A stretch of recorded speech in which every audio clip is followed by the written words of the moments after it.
लोकसभा चुनाव को मद्देनजर रखते हुए भारतीय जनता पार्टी कई अहम दांवपेच खेलती हुई नजर आ रही है। मालूम हो कि 28 राजनीतिक दल जो एकजुट हुए हैं, वो एकजुट होकर साफ तौर पर दावा कर रहे हैं कि केंद्र और सत्ता से भारतीय जनता पार्टी को कैसे भी हटाना है।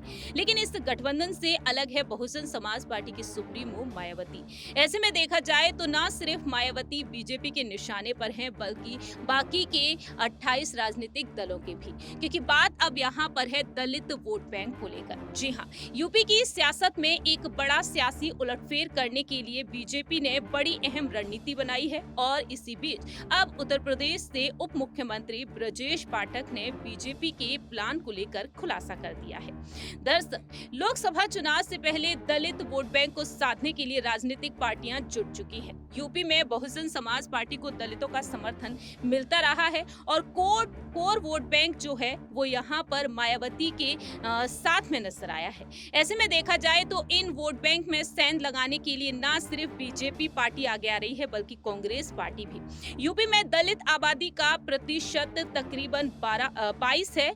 वहीं बीजेपी रिपीट मालूम हो कि यूपी में दलित आबादी का प्रतिशत तकरीबन 22 है। बीजेपी का मानना है कि बड़े वर्ग को साथ कर तीसरी बार नरेंद्र मोदी जी को प्रधानमंत्री बनाया जा सकता है। यूपी की 80 लोकसभा सीटों का लक्ष्य प्राप्त करने में भी दलितों के समर्थन की दरकार होगी और ऐसे में देखा जाए तो अब उप मुख्यमंत्री ब्रजेश पाठक ने बताया है कि अनुसूचित जाति और अनुसूचित जनजातियों के बीच बीजेपी का संपर्क अभियान लगातार जारी है। पार्टी ने अब एक बड़ा कार्यक्रम आयोजित करने की योजना बनाई है। योजना के तहत क्षेत्रवार कार्यक्रम आयोजित किए जाएंगे। घोषित उपचुनाव में मिली करारी हार के बाद बीजेपी की चिंता बढ़ गई है। हार की सबसे अहम वजह रही दलित वोट बैंक, जिसे साधने में यहाँ पर सपा प्रमुख अखिलेश यादव यहाँ पर सफल रहे। ऐसे में देखा जाए तो अब लखनऊ में पार्टी कार्यालय पर पिछले दिनों अनुसूचित समाज से जुड़े जनप्रतिनिधियों की 2 घंटे तक बैठक हुई और बैठक में दलितों का दिल जीतने पर मंथन किया गया।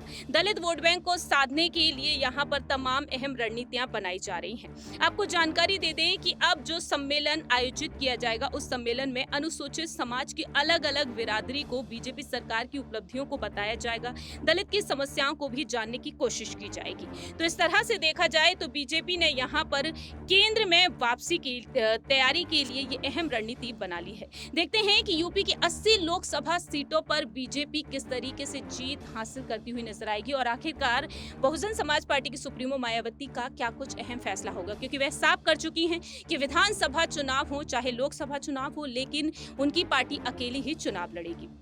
इस खास रिपोर्ट में इतना ही। बाकी की तमाम अपडेट्स के लिए देखते रहिए नेक्स्ट 9 न्यूज।